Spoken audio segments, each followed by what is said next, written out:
Yo, what's going on, everybody? Frozen Fists back with another episode. Episode 33?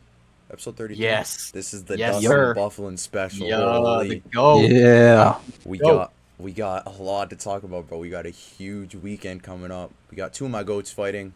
UFC 326. Obviously, you guys know the deal.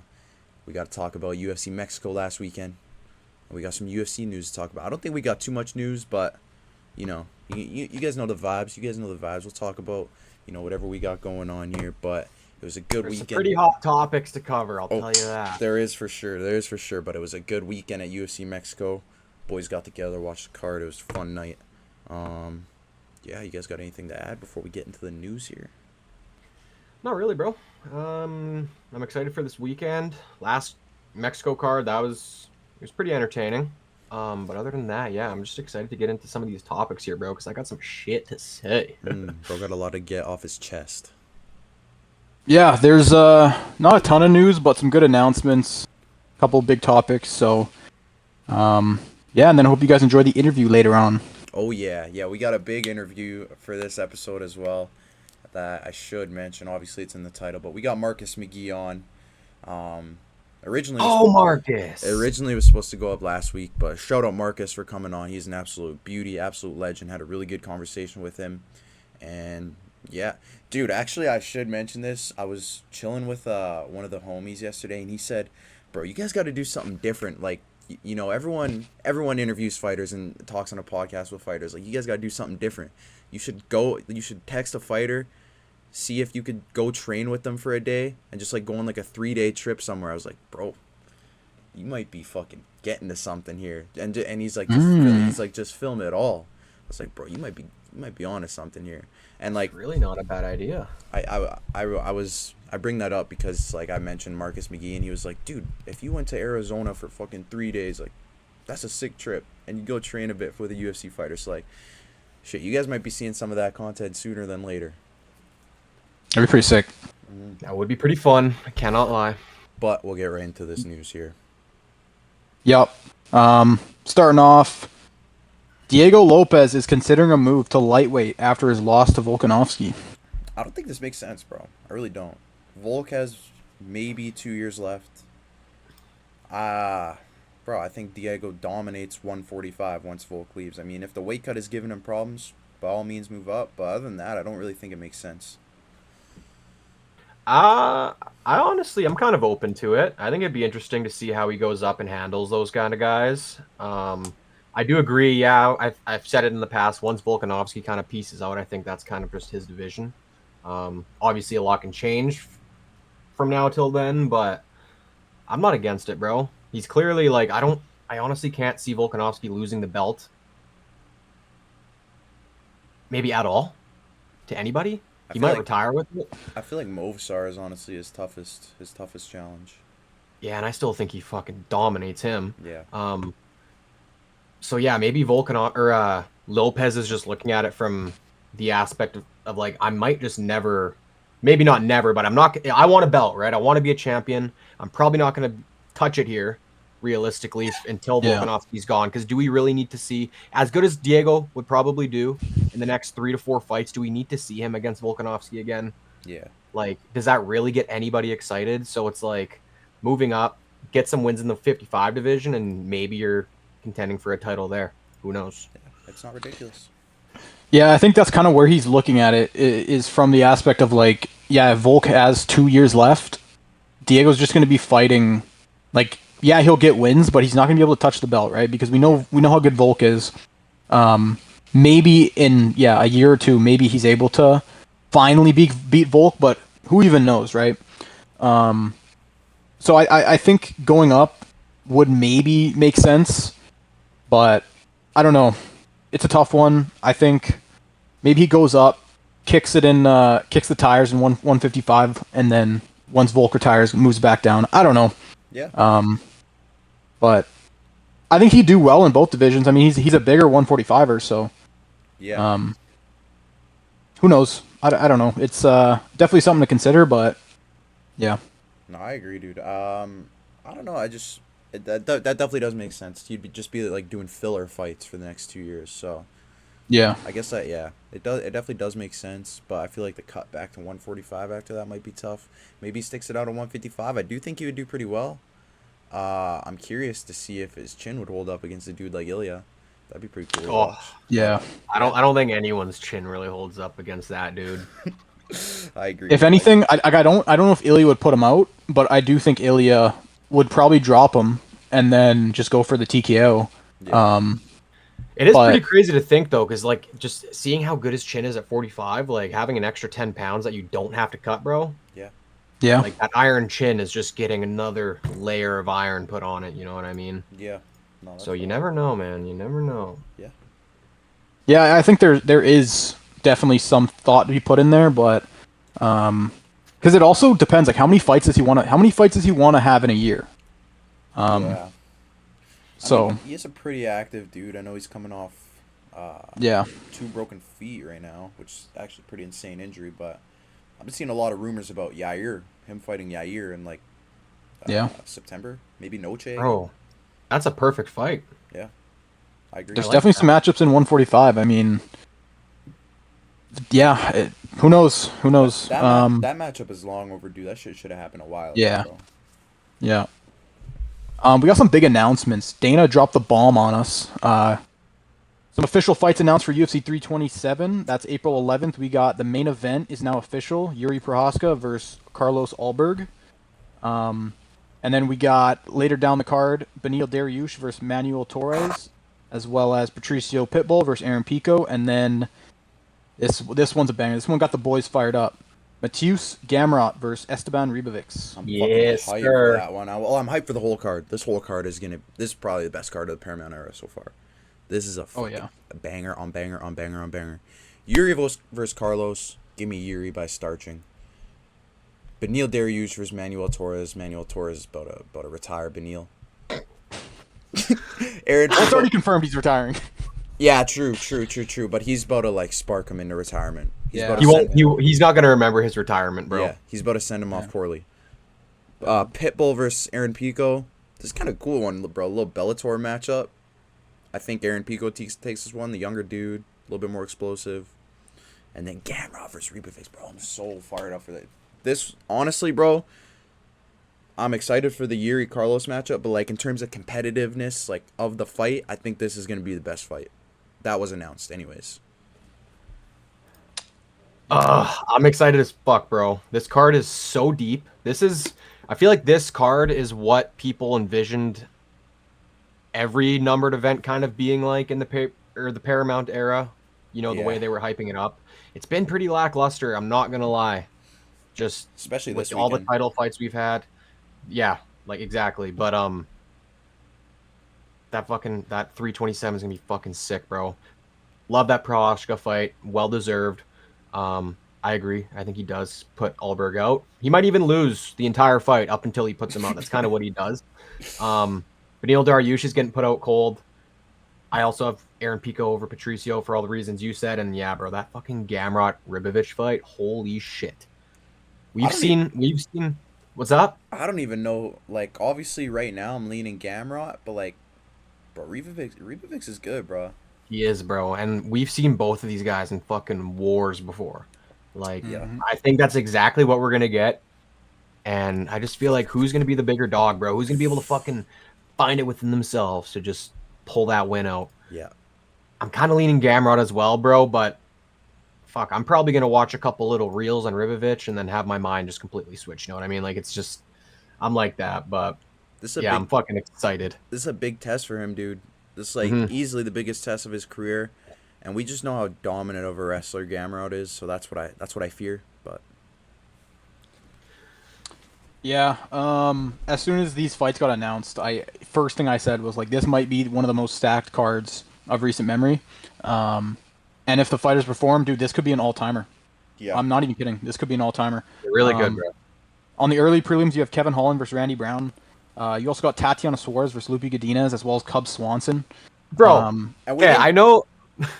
Hold on, I gotta pull up this card map here, whatever you call it, the card layout. And then I was gonna say, opening the prelims, you got Gamrot versus Ribovics.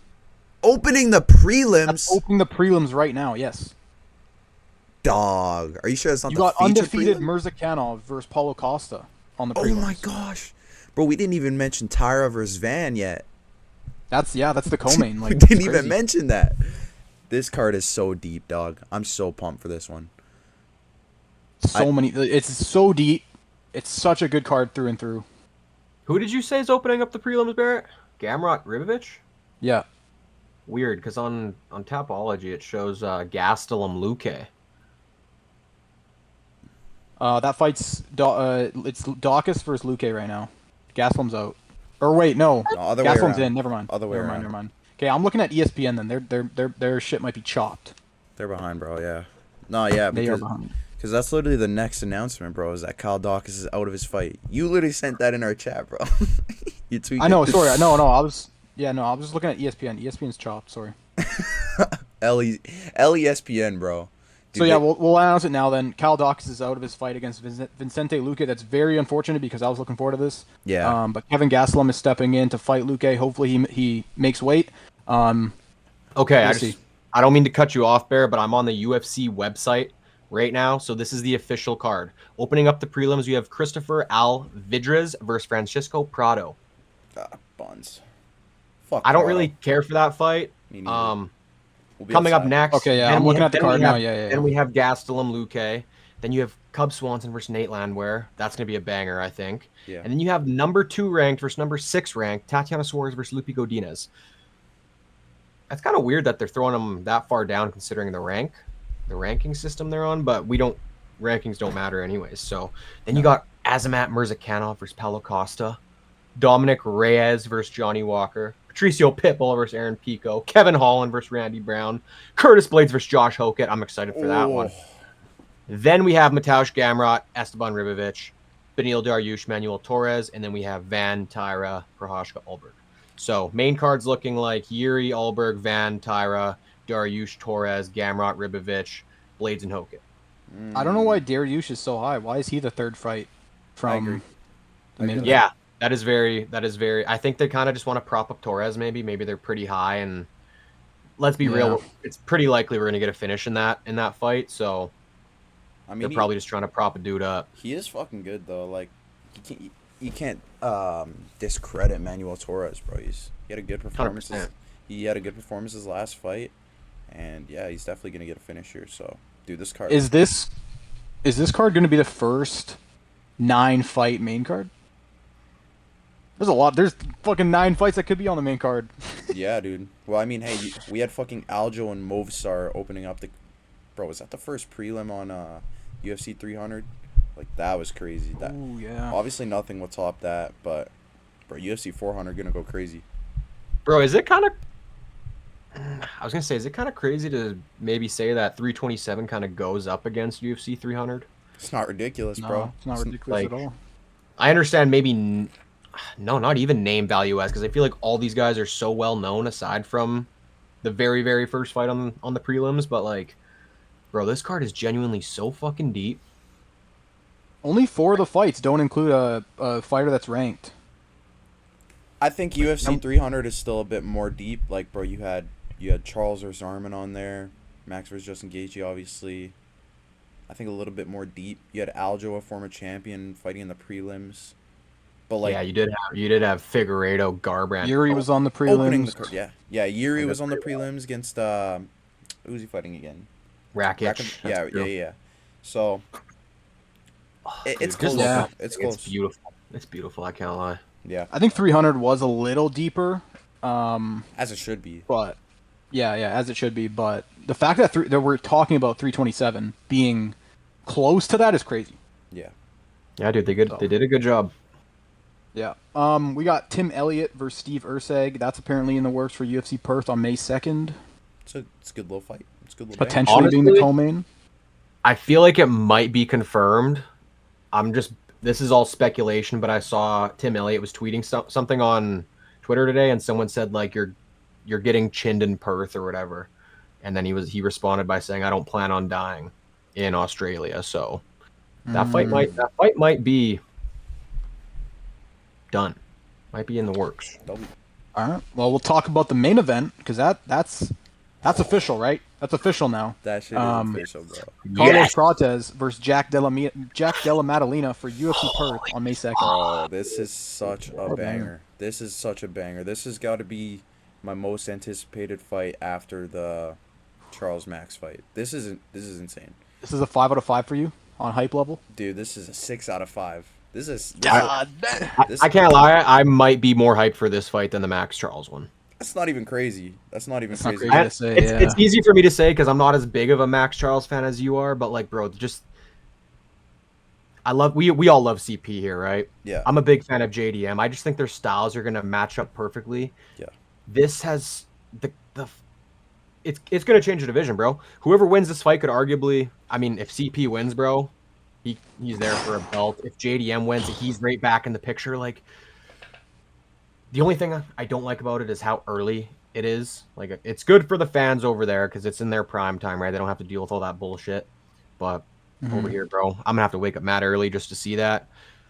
I can't lie. I'd rather watch it at nighttime, be a little faded, but Bro, just because it's morning doesn't mean you can't. What's stopping you from hitting? No, I know, but it's just different, bro. Like, I'm not gonna lie, I'm not waking up for that card.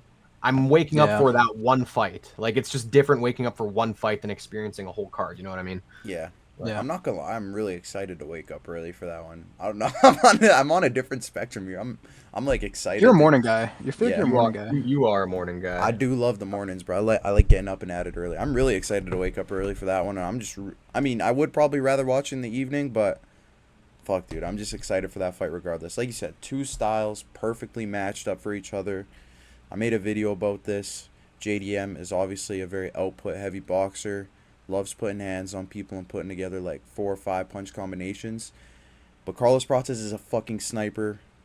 If he catches you, then you are going to sleep. And I'm genuinely curious to see how this one goes. I wanna root for my boy CP and say that he's gonna get the job done. I don't know if Jack Della Maddalena is gonna be hesitant with his output because of how much power CP has, but JDM is a great boxer. He's got great head movement. He's just good at like rolling off of punches. I'm super fucking curious to see how this one goes. I'm so fucking excited. Yeah, and JDM's only been knocked out once, right? His first ever fight. I don't know exactly, but that doesn't surprise me. Yeah, I guess I should say, like, we don't know what the fuck this card's gonna look like, so maybe it is gonna be one of those crazy stack deep cards, like, 326 or 327, and I'm just. It's a fight night, so. Ooh, that's true. It is a fight night, hey? Probably just mostly Aussies. Anyways, yeah, no, Our boy Cam's probably fighting. Yep, shout out Cam.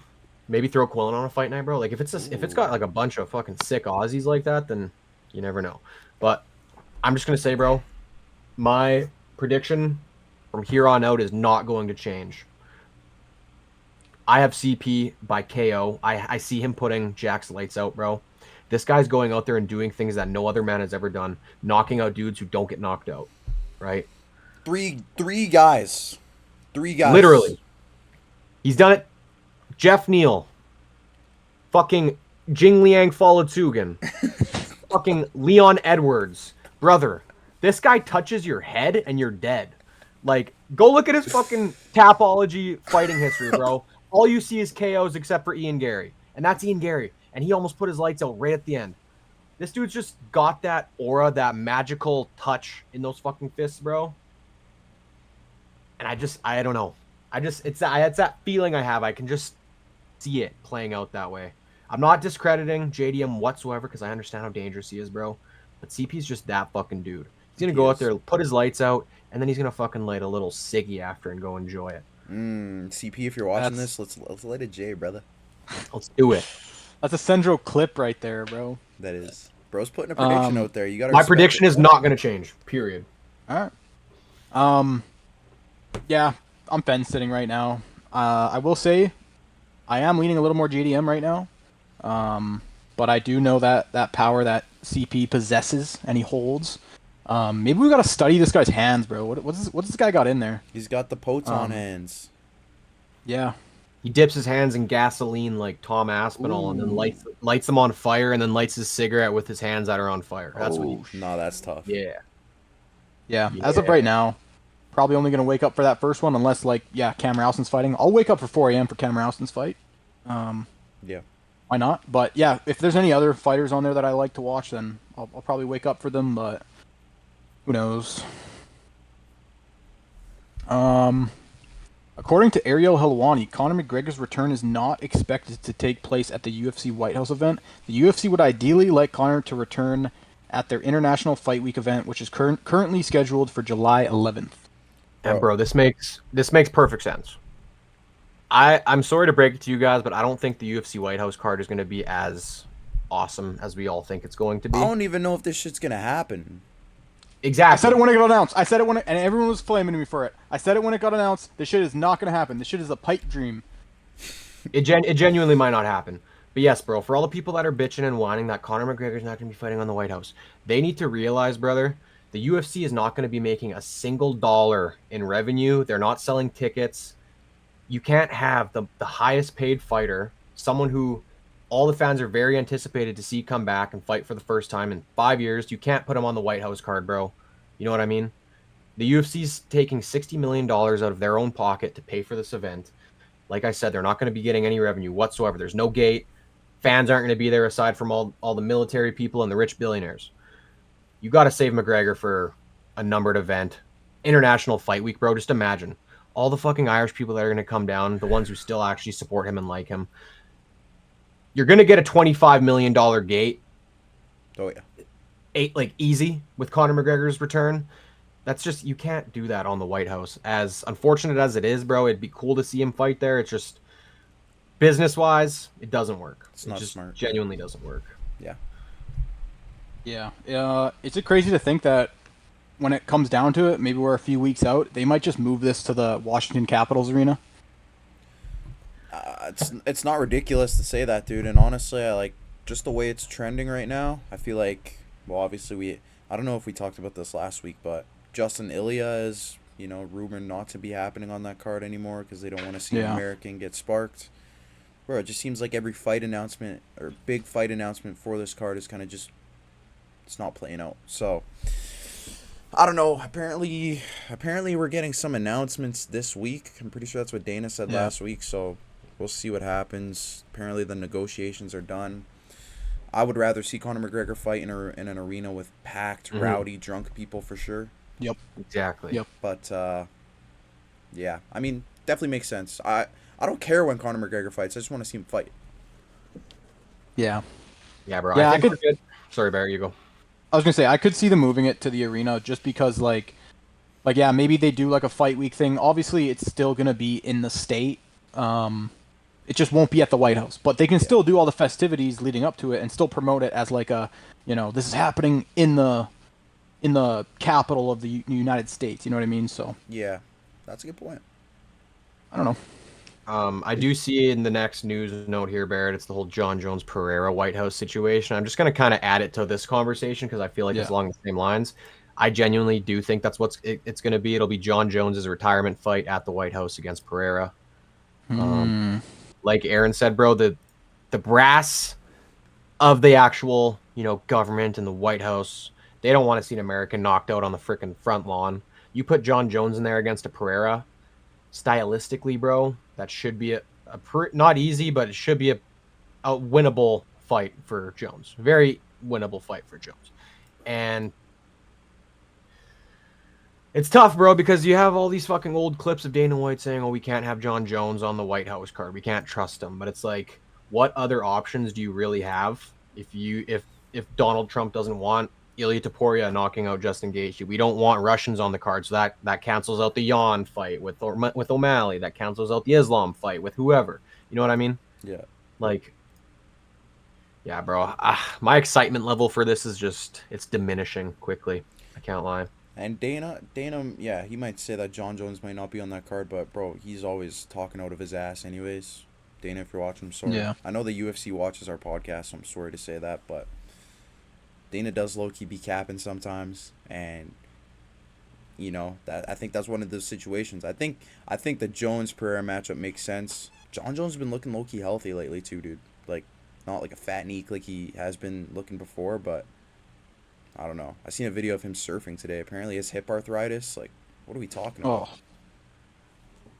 Yeah, is he Bro, even in like fighting shape? Like, is he like? He looks like he's in good shape, bro. He looks like skinnier than like after he moved up to heavyweight, bro. He's been looking like a chud a little bit, and like the video I saw today of him surfing, bro. He looked like he's in good shape. I can't lie, like nearly fighting shape. Obviously, he's probably gonna have to shed a few pounds, but I want to see Pereira put him out. that'd be insane. Yeah. That'd be insane. I just want to see the reaction of like Dana and Trump when they throw the camera on them. Like, just Same. knocked out your Same. American boy. Well, I just want to see Poton knock him out because I want to see a triple champ. I want to see the first triple champ in the UFC. Obviously, Ilya is my pick to be the triple champ eventually, but if Poton can do it first, you know, that's not a bad guy to have. So if Poton does that, does that put him in GOAT status, bro? if he 100%. if he knocks out John Jones, 100%. If it's against Serial and you know he starts just Serial, puts him out for the triple champ. Just don't hit the same. It don't hit the same, don't hit the but if you knock out John Jones, like notorious GOAT around the fan base, like, you know, everyone kind of has that opinion. Everyone agrees with that. Bro, I think that's automatic GOAT status. And to become triple champ, that'd be insane, bro. That's fucking a insane. legacy fight. Honestly, for both guys, that's a legacy fight. Can't lie. You couldn't write that up any better. You couldn't script that shit any better. Absolutely. How? How? I just hope they don't. Sorry, I just want to ask, like, how close are we to Alex Pereira retirement, though? Bro's 30 Honestly, brother, 2028. 2028. I was gonna say 2020. I was gonna say 2 years. So yeah, 2028 as well. But I think we probably got a good, at least 4 fights left of him. You think so, huh? I think we got at least 4 fights. You got, obviously it's gonna be Jones or Cyril Gane next. Then you gotta hopefully Aspinall's ready. You gotta do the Aspinall Pereira fight. What's Fuck, left? it's hard to after say. that? It's hard to say because obviously, if he wins all that, yeah, he can just ride off into the sunset. But if he loses against John Jones, then he has to go out there. Whether he stays at heavyweight or not, maybe he goes back down and fucking takes the belt from Yuri. I don't know. It's tough to see how it's gonna play out, but I do think we got like another 2 years, hopefully, of Poton left. I honestly think it's I think- less than that, boys. I was gonna say I think a year and a half to 2 years in the UFC. Outside of the UFC, I think he's gonna go. He's gonna go into boxing, whatever. But in the UFC, a year and a half to 2 years. You think he goes Zuffa boxing? Ooh. Ufa, fucking Dazen. What's the other one? Doesn't- Misfits. Go and cash like 30 mil from Zuffa because fucking Connor I'm Ben sure got there's- 15. Whoever the fuck Bro. that is. If you don't think Pereira's gonna go do boxing, then He's I don't know what, bro. 100% will. 100%. yeah.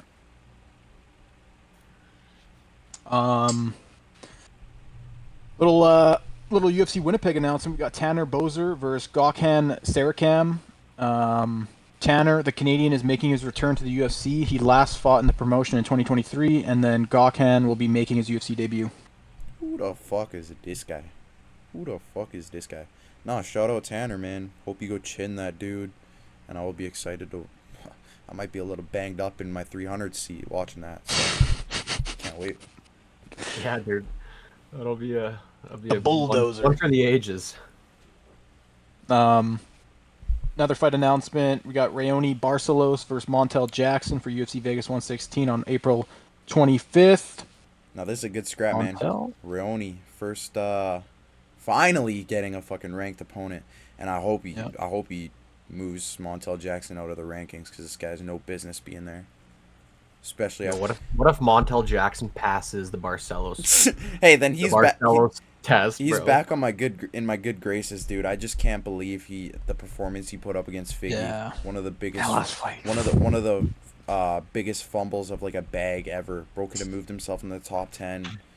Yeah, he fumbled hard. Yeah, that should be a good scrapper. I like Raoni. Good little vet. Yeah. Yeah, and then we also got a sneaky good banger. We got Marco Tulio versus Roman Kopylov for UFC 328 on May 9th. This is a sick fight, dude. This is a sick fight. I'm pretty pumped for this one. Yeah. That's pretty. It's a good fight. It's a good little striking fight. Yeah. Hamzat Chimaev versus Sean Strickland is seemingly going to happen, with Hamzat saying he's just waiting for Sean. Man. Sorry, Imavov. Yeah. Well, man, it's tough because Imavov's coming off a sick performance too. Against Izzy. So is Sean though. That's the thing. I was just about to say, like, Sean's coming off a very impressive performance, but so is Imavov. So this is a tough one. I think, you know what, dude? Hamzat's probably taking the time off anyways. Why don't you let these guys run it back? Bro, it sucks, but at the same time, it doesn't. Just the fact that I feel like we're in the era now where the UFC doesn't care to really make fights that make sense. They're kind of just making fights that are the biggest fights you can possibly make, money-wise, fan-wise, just kind of engagement. Like, obviously, if I'm offering you Sean Strickland versus Hamzat or Imavov versus Hamzat, like, you're probably going to take the Strickland one just because you know the build-up to the fight's going to be... We know how they feel about each other, right? So I don't even have to give you guys any explanation on that. But Imavov probably does deserve it a little bit more, bro. This dude's on a run. He's been like you said, coming off that last performance, bro. He does deserve it, but I can't lie. I'd rather see the Strickland fight too. So tough, bro. It's a tough situation, but that's just how it be, huh? Yup. Yeah. I definitely want to see both of them probably equally. I do hope both of them happen at some point. Whether Imavov's first, whether Strickland's first, doesn't matter. I do think being under Paramount now, they definitely want Strickland to be fighting Hamzat because that's just going to bring in more numbers. They're gonna cut his mic again. Yeah, they're gonna have to cut his mic again. Get the PR team on that. But hey, dude, it gives fighters that incentive that hey, if you want, you can be a good fighter, but at the end of the day, you got to be entertaining too because it's Paramount. They're an entertainment business, so you got to be entertaining. Very true. Very true. And then finally, Atiba Gauthier versus Ozzy Diaz at UFC 328 on May 9th. Get this guy a ranked opponent, man. What are we doing? I don't really understand why they're taking such a slow approach with him. Dude, they're easing him in. Like, we know give him I don't even know who you could give him at 185, dude. Give him, like, bro, you should have gave him fucking Vittori or something. Like, see if he can pass the Vittori test. Yeah, bro. Can he chin him? him? Vittori's been looking like buns lately, too. So, bro, make that fight. Like, get this guy in the rankings, dude. He's too good to be fighting these fucking... I guess a lot of the bottom half of the top 15 at 185 has a fight booked. Give him Roman Dolidze. Give him I was just going to say... Like, there's so many Roman matchups Dolidze would be to make. decent. There's so Bro, many... I mean, his last performance wasn't the greatest. Maybe they're just basing it super heavily on that. Yeah. Like, I can't lie. I wasn't impressed with his last fight. I understand he won pretty dominantly, but he had chances to finish that fight. I was pretty frustrated with him. So maybe they just want to see him fucking put one more guy out, and then we'll kind of start talking. But it's like, I feel like even after that L kind of performance last time out, like, you could have just started giving him some higher competition. Yeah. No, very valid. Yeah, I think overall, I think it's a fine fight for him. Like, I mean, Diaz fought Pyfer, Zhang Mingyang, got KO'd by both of them. I don't know. Yeah. This might just be another easy opponent for Atiba, depending on, what Atiba we see. If we see the Atiba last fight, who knows? This might go to the decision again, but there's a good chance he chins this guy. We'll see. I mean, I'm pretty sure he's going to chin him, dude. Like QJB said. Yeah. He had chances to finish that fight. Like, in fights before, we've seen him go for that finish. He knocks a guy down, and he's looking for that TKO. Yeah. Was that 322 when he fought? Or when was that again? No, that was... I will say, his opponent last fight did a good job. Like, no, for sure. For what it was. But, bro, he knocked him down in the first round and let him get back up. Like, I know, yeah. Dude, you got to go finish that. Like, we've seen that go wrong for guys before. Look at Jalen Turner versus Moicano. Perfect example. Yeah. Bro, you got to go finish that fight. Especially the position you're in. You're up-and-comer. You have a lot of people, like, kind of investing in your stock. Bro, you got to go knock that guy out. But I think he gets it done. I want to see him move in the rankings ASAP, though. Yeah. That's it for the news. We got a big interview here, boys. Big one. Marcus McGhee, UFC bantamweight, likely fighting back in the rankings again. upcoming whenever he has a fight announced. So looking very forward to that. Looking very forward to hearing some fight news about Marcus. But yeah, Marcus is a cool ass dude. Shout out to him for coming onto the pod. It's greatly appreciated. He was great conversation with him. Loki talked about a lot of stuff like not even fighting. So it was a good convo. And yeah, hope you guys enjoy. Yo, what's going on, boys? Sorry for the interruption again. I just wanted to give another shout out to another sponsor of the pod in Nutritology. Supplementation is huge and super important for athletes, and especially in a sport like MMA where your body and your brain are taking constant abuse and damage. Nutritology will be perfect for you guys. They offer a wide variety of supplements helping with performance, recovery, basically whatever you need. I personally am a huge fan of the Lion's Mane from Nutritology, the Lion's Mane Complex, as well as the creatine. I take both supplements every single day. I wanted to highlight these two supplements in particular because Lion's Mane Complex and creatine are both nootropics. So basically they're both supplements that repair neural pathways inside of the brain. So very important for if you guys are sparring or you clash heads at jiu-jitsu or something. These will be two supplements that will help you guys out tremendously. The Lion's Mane in particular, super good for maintaining focus, just keeping that mind sharp, memory, whatever it may be, just keeping the mind sharp outside of the gym. The link to the website is in our bio on every single social media: YouTube, Instagram, TikTok. I don't know if it's on Twitter, but we'll get on that, where you guys can use our code FROZEN for 10% off all of your purchases. Once again, guys, if you're serious about your training, whether you are involved in combat sports or not, if you're an athlete in general, or if you just like to go to the gym, take your supplementation seriously and shop with Nutritology. Let's get back to the episode. Well, what's going on, guys? Back with another interview. We got Marcus McGhee on. Marcus, thank you for coming on. Very appreciative. Thank you guys for having me. Yeah, absolutely. No problem. Just a little first question here. How's everything? How's life? Obviously, haven't fought in a while, but, how's life? How's everything?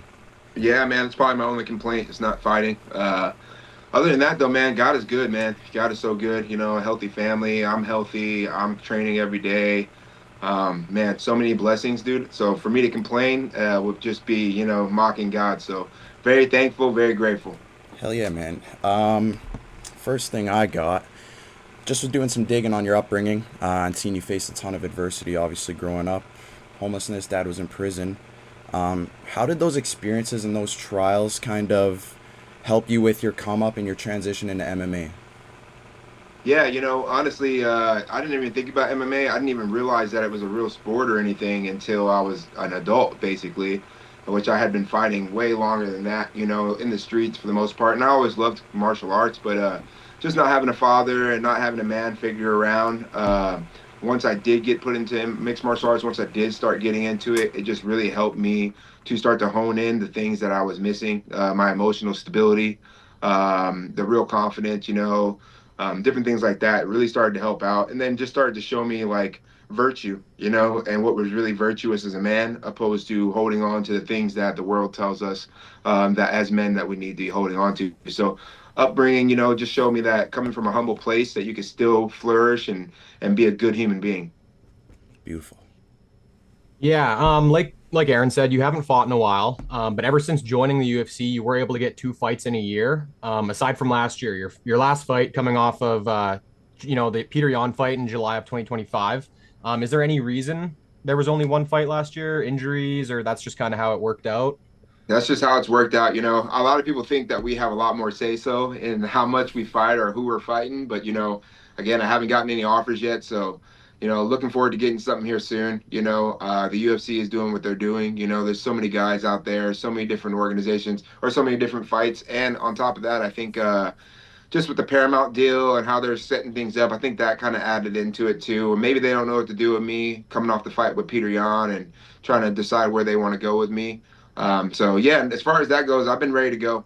I've been waiting for a call for a long time now. Names really don't matter to me. I prefer to fight in the top 15. I think I should be fighting up there. But again, if I have to go backwards and have to stake my claim, then I'm more than willing to do that as well. Yeah, and just a quick follow-up on that. Like you said, like the bantamweight division right now, there's a lot going on. Obviously, you got Merab, you got Peter Yan, you got Sean O'Malley. Like, is there anybody on your radar, like you said, in the top 15 that you would kind of be interested in going against? The main name that comes up to mind is Eamon Zahavi. We were already matched up to fight, and for some reason that fight fell off. He pulled out. He ended up fighting Pedro Munoz. I ended up fighting Jonathan Martinez. The fight never came to fruition. So that's a fight for sure that I would love. And then obviously after that, everybody, they put Montel Jackson in my spot at the top on number 15. So I'd love that fight as well. Man, all these guys, like I'm gonna say, I'm not really against any name. Really what it boils down to. I just want to camp. I'm already in good shape and everything, but at the highest level, these camps matter. It's the 1% that win us these fights, and I want to come out there and I want to stake my claim and show people that I'm still getting better, and that the Peter Yan fight was a good show, but I have more to give. Hell yeah. Awesome. We obviously know you're big into skateboarding. I wonder what came first for you, skateboarding or MMA? And would you say you're the best skateboarder in the UFC? So skateboarding definitely came first. Honestly, before I ever even thought about stepping into any cage, any ring, or anything like that, I was already skateboarding. Started skateboarding when I was 12 years old. Wanted to go pro. Thought I was gonna go pro. Had my first child. Still thought I was gonna go pro. Had my second child. Realized, man, you better find something else because these kids are not cheap, and you got to figure things out to be a family man, to do the things you need to do. So. Uh, had to give up that ambition of being a pro skater, but it's always something that I loved and really admired, and I really admire a lot of the pro skaters and just the skate community. Helped bring me up, helped grow me up in a place where I didn't have much. And then obviously, who knows? I do think that I'm up there with the best skaters. I don't know if there's any guys. There's not that many guys that have an all-around game. You know what I'm saying? You got guys that have great flip tricks, flat ground tricks. You have the guys that can do some transition, but you don't have guys that can hit rails, hit staircases, hit flat ground, hit ledges, hit everything, and have multiple tricks in his bag. So I definitely think I'd be up there in the top three for sure. Well, Awesome. building off that, obviously skateboarding can be pretty gruesome. I just saw what's that dude, Elijah Nija? Houston. Yes, Yeah. man. Yes, that shit was crazy. That was tough to watch. Is hopping in the octagon scarier than like hitting a big staircase, or what do you think is scarier? Very similar. Yeah. Very similar. Because you have that thought like, why the heck do I do this? Like why do I throw myself down this stuff? Why am I, and then you realize like, once you throw that board down and once you take that first walk, you're like, oh, I love this. I Yeah. enjoy this. Uh and then everything comes to fruition. So, definitely different types of fears. Nothing hits harder than concrete. So I'll say that out loud. Concrete hits harder than anything, and Nigel Houston could attest to that, and probably a lot of other skateboarders could attest to that as well. But yeah, very similar feelings as much of that, and then also like when you're trying to get a trick over and over again, that consistency over and over again just to get it, and then you finally land it, then you put it into your book. I feel like that translates over to MMA very well as well, just because like that's the game, right? To get techniques down and packed so much to where they become a part of you. Hmm. Yeah, hell yeah. Okay, well, I'm just gonna build off kind of what you mentioned earlier in faith. This year I really got into my faith, like Christianity and getting closer to Christ. It became very important to me, and I know it's important to you. So, how has your faith impacted your journey and just your growth as not only a fighter but as a person?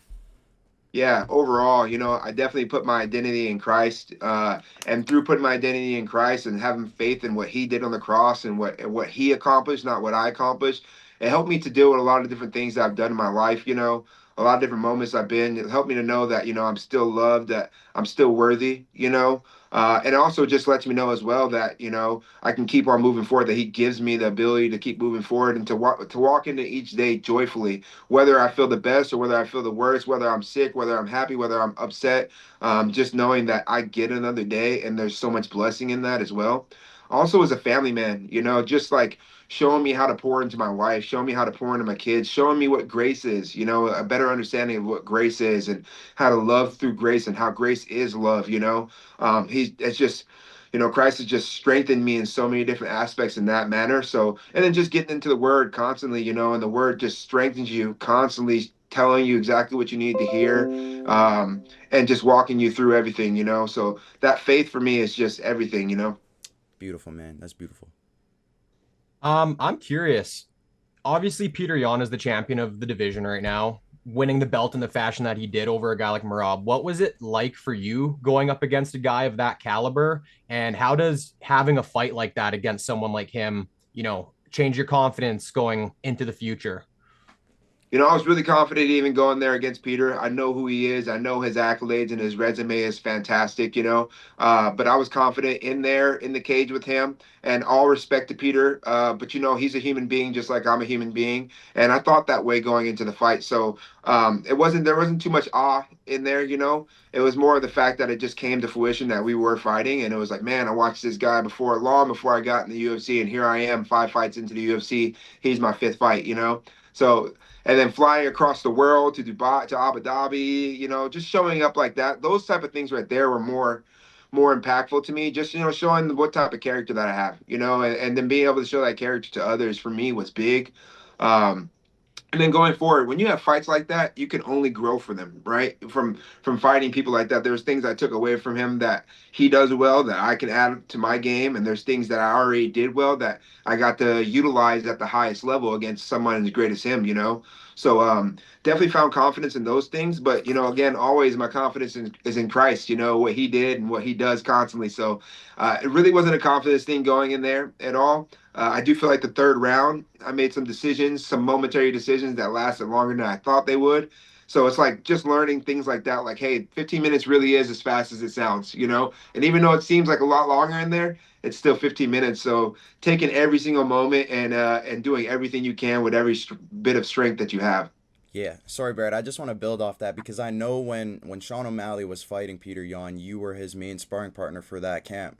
Do you think that kind of played a bigger role for you going into that fight, like an added? I know you said you already are confident, but maybe an added sense of confidence.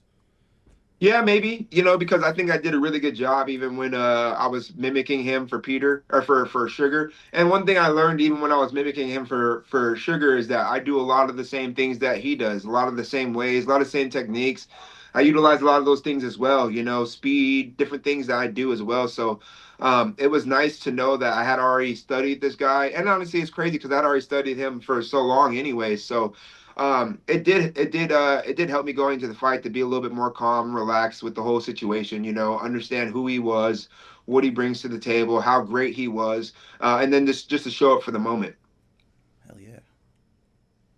Yeah, so like you guys mentioned earlier, you co-mained in Abu Dhabi, but I'm curious, how cool was it to fight in an arena like MSG, especially since you got the win? Yeah, MSG was sick. MSG was sick. I don't know about the taxes. I'm not sure about the taxes on there on New York, but MSG is definitely. It was cool because they brought out the scale that Muhammad Ali and Frazier, I think, weighed in on too. So when we did our ceremonial weigh-ins, it was cool to know that we were stepping on history. Yeah. And I don't really live off of wins and losses. It was more just like stepping into the moment. Here I am, this poor kid whose father was in prison his whole life, coming from hard times, fighting for a top 15 spot, and one of the meccas of sports in general, where people will dream to be able to fight on that type of stage. And I got to do it, so it was pretty cool. And then just to look up and see all the people and everything. And I always say it. People are like, "How do you explain it like that?" I'm like, "It was chill. It was a chill moment." They're like, "How was that chill?" I was like, when you love what you do and you want to be there, it does feel like that. It felt like it was right where I was supposed to be. Just It's incredible. complete gratitude. Yeah. Last one for me. So we just talked about Suga a little bit. We're massive fans of Sugar Sean. He was the reason that we got into the sport actually. But it's well known that you've trained with him, other guys like Mario Bautista, Kyler Phillips, all those Arizona guys. How does the friendly competition with those guys in the gym help you grow as a fighter? Yeah, huge, right? And then also it just lets us know where our levels are too, and we get to sharpen iron with iron, right? Like as the Bible says, which is amazing, going there with these guys. But on the opposite side of that, just being able to be around those guys and have conversation with those guys over the years and have relationship with those guys and see them go through their own struggles and see them triumph and overcome different things as well. I think that is something that people don't talk about enough. Those relationships that we've built, they supersede so many of these other official things. You know what I'm saying? Like So for me in particular, I really appreciate those guys. Long before I got in the UFC, I was really enjoying what I was doing just because I got to be a part of what they were doing, and to watch their families blossom and grow and watch their careers blossom and grow and watch them turn into the men they are. So man, I've been nothing but grateful and thankful to be to sharpen my blade alongside those guys. Amazing. Hell yeah. Obviously your finishing rate is pretty impressive. Obviously, 9 out of the 10 fights you've been in, you've won by finish. Do you go into these fights hunting for those finishes, or does that kind of just happen organically, when based off the game plan you have set? So I would say that I hunt, but I don't hunt. Like I'm hunt. I want to finish guys. But I train in a way where my training equals finishes, right? Like because they say if you chase it, then you won't get it, right? But if you train it, then you will get it. So I just train to be the best I can on each one of those occasions and to set up the things that I plan on utilizing. And then I go out there and I just plan to put them together. And I just keep putting things together until someone falls down or until the bell rings. Hell And yeah. it happens to end up working out where I've gotten a lot of these finishes, which is great. But I wouldn't say I necessarily chase them. I absolutely want finishes. That's how I want to fight. That's how I like to fight. I like to go out there and search for finishes. But man, chasing it or hunting it is kind of a tough measure of it. I just go out there and I just work. I just work, and if I work correctly, then the finish comes. And it's obviously got to mean something a little more now with those finish bonuses too, right? You're Adding a telling little me, man, incentive I could there. use one of those. I Hey, could there use we one of those. go. I'm looking forward to it. If I would have got, so I got three bonuses in the UFC. Man, if I would have got three bonuses with this new one, man, I might have a new house out here. My truck might be paid off. We might be in a different place. So Yeah, yeah. That's funny. Um, so we're from Canada. Obviously, cannabis is legal here, and I've heard you grow your own. yeah, I so I'm. think. Oh, go ahead. Oh no, you can go. You can go. Yeah, so I'm from Arizona. I'm in Arizona, so we're medically and recreationally legal out here. So funny enough, the whole time I was training MMA, the whole time that I've been my whole pro career, I was actually working in the cannabis space. I worked for a corporate cannabis company named Bloom at the time. Now they're owned by Curaleaf, which is a huge company. But I did that for almost 10 years. I went from being a security guard to an operational manager.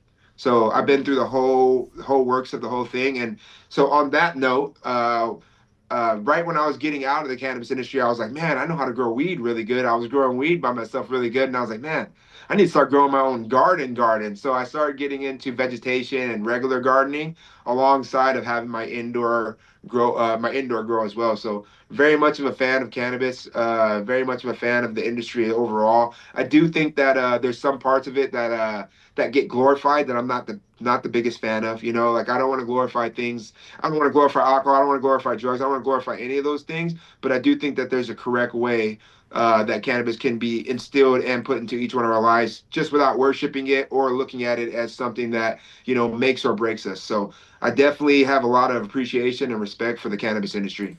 Hell yeah, man. Yeah, Well, that's we that's we great. we are fans of that. Yeah. I was my other part of that question was just like I think it's great that the UFC allows fighters to use it. And I find it interesting how fighters can utilize cannabis in their day-to-day lives, whether it helps with like training or medical purposes, or if it's just like relaxing during a fight camp, whatever. I am curious, do you still use cannabis, and is it something that has helped you like massively throughout your MMA career? Yeah, absolutely. Yeah, I still use cannabis. I try to mediate it as much, mostly for my faith, right? Like I don't want Yeah. anything to be on the throne of my heart other than Christ. So not that I think that smoking weed is a sin or that that's the issue, but anything that we put over Christ is. So sometimes I get into these spurts where I'm smoking or I'm taking edibles way more often than I'm praying, way more often than I'm focusing on Christ, way more often than I'm getting in the scripture. And then that's where things kind of get off for me, you know? Yeah. But on the opposite side of it, yeah, when I utilize it in the correct manner, and I'm doing it as a means to relax, as a means to also just enjoy certain moments, certain things. What I'm saying, take a little edge off the top. Then it's really enjoyable and it's really beneficial to my training. Even going into training, I really like to train smoking cannabis as well, just because.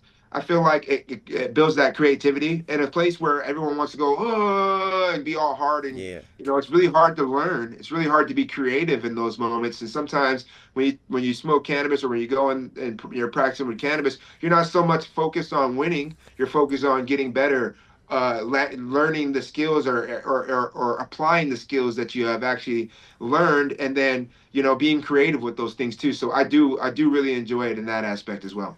I have heard a lot of fighters do enjoy to train with it. Yeah, I think it's great. I really do. Yeah.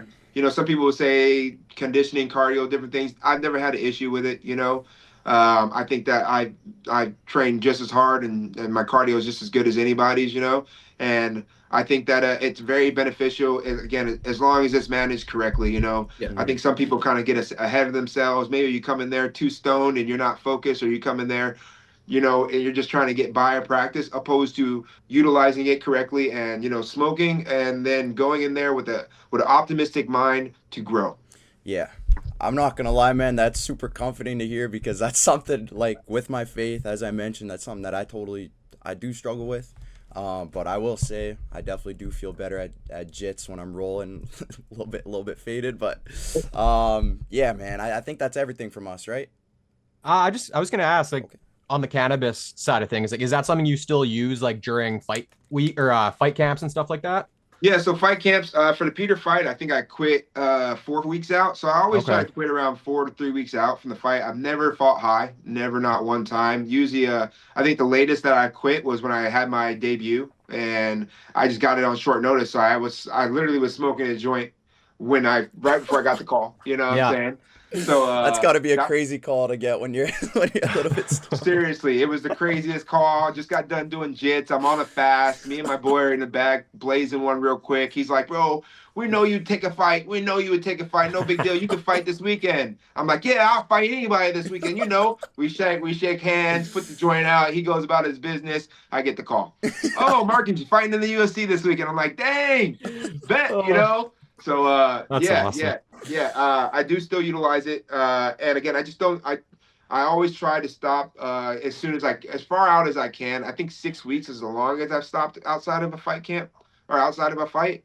But at least 4 weeks I try to stop outside of a fight. More so just to kind of like as a mental preparation thing too, and you could even say like as a spiritual thing, right? Like, do I need this thing? I have Yeah. to. I have to occupy this thing. I have to have this in my system. I have to lean on it. If I do have to do that with anything, I like to cut it out in spurts. Yeah. Oh yeah. No, that's fair. All right. And then just one more from me Yeah. quickly. We obviously talked about your skateboarding. Are there any other hobbies you're really into? Do you like ripping the vids here and there? Are you into movies, TV? What else do you get up to? Super anime fan. People don't know that about Hey. me. Definitely a gamer. Call of Duty is like I'm a Yeah. zombies fan. I'm all over the Okay. zombies. Hell yeah. And then like playing skate. I like RPGs for sure. Big game fan, anime fan. And then gardening, man, I'm a huge gardening fan. I just being able to cultivate and watch things grow and then harvest those things and then put them on my table, man, that just feels so good. And there's something about it that's just reinvigorating. So very big fan of that. And then another big thing is just love being a father, man. Like my kids are my everything, and very much so enjoy spending time with them and doing a lot with them. So I would say they're probably my biggest, best favorite hobby. But on the other side of that, skateboarding, gardening, anime, video games. Uh, yeah, man, those are probably the biggest ones. Hell Do your yeah. kids come to your fights? Like, do they understand kind of, what dad's doing, kind of all that kind of stuff? Yeah, so I got a 16-year-old, 15-year-old, 12-year-old, Okay. and a 10-year-old. So they haven't went to any of my UFC fights just because they've been all over the place and sporadic. And then the Apex was very expensive at one point, so for me to get tickets for them, really hard. So they haven't went to any of my UFC fights, but all my local fights here, they came to my local fights here, and they always had their fear, they always worry, but they've watched me knock a lot of people out. So on that note, I think that they have been more calm with it. Obviously, this last fight, my youngest was like, "Oh, I'm glad you didn't get hurt, but I was scared." Like she's the one that, but they know that I enjoy this, and they understand the repercussions and the sacrifices that come along with it. They're very, very understanding of it. But the funniest thing is like they could care less. You know what I'm Okay. saying? Like they don't look at me like, like, oh man, my dad's this fighter, this, that, and the third. You know, even when their friends are like, oh, your dad's that guy, and they're like, yeah, whatever. You know, my dad's just my dad. Just So dad, yeah. 100%. So I really like that from them, that they don't necessarily get too involved. My son has actually really gotten more involved in like knowing who people are and what people are doing, what wins, who's winning, who's losing. He's been getting cooler about that. So, but yeah, none of them really train much. They just train to learn to be able to protect themselves. Yeah. But you know, they play sports and play musical instruments and do different things like that. Heck yeah. I That's kind of awesome. I want to build off that. Is that something that you wanted your kids to get into, like doing a little bit of martial arts, just to kind of have that, I guess that comfort of knowing you can defend or they can defend themselves? That's the only reason, right? Because unless they have a fighting spirit where they want to be active and want to fight, I would never push anybody. I would never push any parent to tell their kids, "Hey, you should go fight," unless that's something that they're driven to do. Hmm. But I do think that every child should be able to protect themselves. Every child should be able to lend a hand in the in the instance that they have to, right? So that's my biggest thing with all of them. I've always consistently been up with them all, like, "Hey, if you get in a fight, what are you gonna do? What if you run into a person like me when you like in high school, you know, where all you do is I can't talk very well. You guys make fun of me. Now I'm fighting you and all your friends, and none of you know how to fight, you Yeah. know? Yeah. And no, I couldn't talk, but I could fight pretty good, Yeah. you Yeah. Yeah. know? Yeah. So I always try to put that on them, like, hey, you guys should learn. So all my kids want to train more this summer. It's so fun. All of them came up to me. Not that they're trying to fight, but I think that they realize, hey, if we do get into these situations, we do want to have options to be able to protect ourselves and the people around us. Yeah. It's No, nice to have, yeah. fair enough. Yeah. Okay. Well, Marcus, again, thank you for coming on. Very appreciative. Yeah, I will be posting this one in a couple weeks because we just have a couple other interviews lined up. But I'll be sending you clips and stuff. But yeah, once more, thank you again, and we're very grateful. So thank you. Yes, thank you, brother. We Thanks for appreciate coming it. on. 100%. Appreciate you guys. Thank you guys for having me on, man. And then when we get a next fight, man, we gotta do another one for sure. Hell yeah, man. 100%. Hell yeah. 100%. I'll be Let's do it. messaging you then for sure. Thank you, man. All right, Thank sounds you. good. You guys stay cool. Peace out, Awesome, man. brother. And we're back. That was a W interview, bro. That was a W. That was a W interview, bro. That was a fun little Marcus chat. is I a like chill Marcus. ass dude. Marcus is a chill. That's just, bro. That's a dude I could see us all like just sitting down, enjoying some smoke, and just chatting shit. You know what I mean? You just hanging out. I feel like you could have just been a part of the friend group. Yeah. Just a fucking chill ass dude.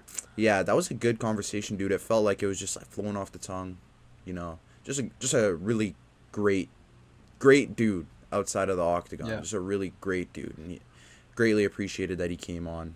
And yeah, hopefully we'll be able to talk to him again soon. But that being said, we got UFC Mexico. UFC Mexico, not too much name value on this card. Only a couple prelims to mention. Damian Penis, UFC debut. Pro chin to get. We're about to see this dude fight a Tiba Gautier down the line. Nice Power little one versus power. down the pipe from the penis. I like that shit, boy. Yep. Regina Terran. Banger fight. Ha ha. What's up, Regina? Hey. Yeah. I'm gonna hit her with the hey, my boy over there thinks you're cute, and you're just gonna be standing there like staring at her, bro. Hey, dude, he wants your number. It Bro. was a good debut. Bro, she could take me down, bro. I would let her take me down. Little double leg Yeah, takedown. she could shoot a double leg on me. Triple leg takedown, man. Whoa. No, that's Sorry, bro. crazy, bro. Watch how you talk about my girl, bro. Watch how you talk about her. My fault. Yeah, great performance from her. A great performance from both girls, honestly. That was a fight of the night. Great fight. Chris Mutino, see you later, dude. You got to get cut. You're not cut out for the UFC, brother. Honestly, I don't got much else to mention other than that, boys. Like, Eileen Perez, we got some ass shaking. yeah, we got some booty shaking from Eileen Perez. Yo, how ass is Chris Mutino? Cut to that Eileen Perez clip. But, yeah. Not much else to mention for the prelims there. I thought it was. It started off strong. Like we got a KO and a submission, but I don't know. I felt like kind of leading into the main card. Like I feel like we were just like this is kind of maybe underwhelming a bit, but it was just I don't know. Yeah. I just wanna add, bro, to the last prelim of the fight, the Ryan Gandra versus Jose Medina. Bro, Jose Medina might arguably be, and I'm not trying to hate on the guy. I'm sure he's a chill ass dude, but he might honestly be one of the weirdest / worst UFC signings ever. This dude got signed to the UFC after losing in a Contender Series fight, and he's on a 5-fight. 5-fight losing streak if you're counting the Contender Series. He's 0-4 in the UFC, and he's been finished in 3 of them. Yeah, dude. What are we doing here? Bro, he is not. Yeah, bro. This surely he gets cut too. I think we gotta have a. They already cut him. They already cut did? him. Perfect. Okay. Because he's not Okay, cut. that makes No pun intended. He is not cut out for the UFC, bro. He is fucking garbage. Like you said, not hating on the guy. He would beat the shit out of me. He would cave my face in. But bro, you're not cut out for the UFC, and I'm sorry. I'm a fan. I'm allowed to have this opinion. You're not cut out for the UFC. The UFC is a product. It's an entertainment product. Yeah. But other than that, got the main card. Santiago Luna opened it up against Angel Pacheco. Looked very good. A very dominant win. Oh yeah. Believe that was a 30-27 unanimous. Bro looked amazing. Angel, what a chin on Angel Pacheco. Can't believe he didn't go out. But Santiago Luna is very legit. This guy might be a pretty dangerous prospect up and coming. Another bantamweight prospect, bro.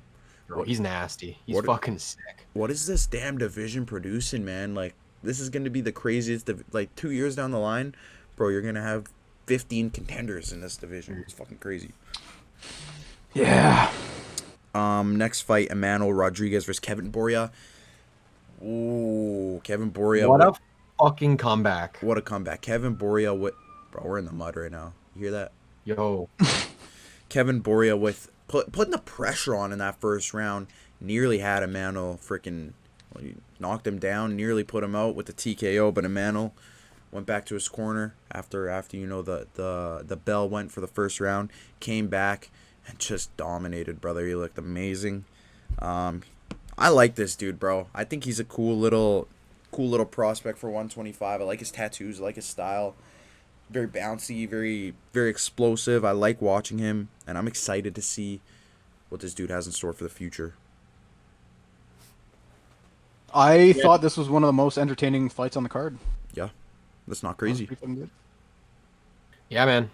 What a fucking comeback from him. It's going to be interesting to see how he handles, like, obviously once he starts going up in competition. Because, yeah, I like him, bro. He's exciting. He's got a fun, fan-friendly style, as I like to say. Mm-hmm. Next fight, Edgar Chairez versus Felipe Bunez.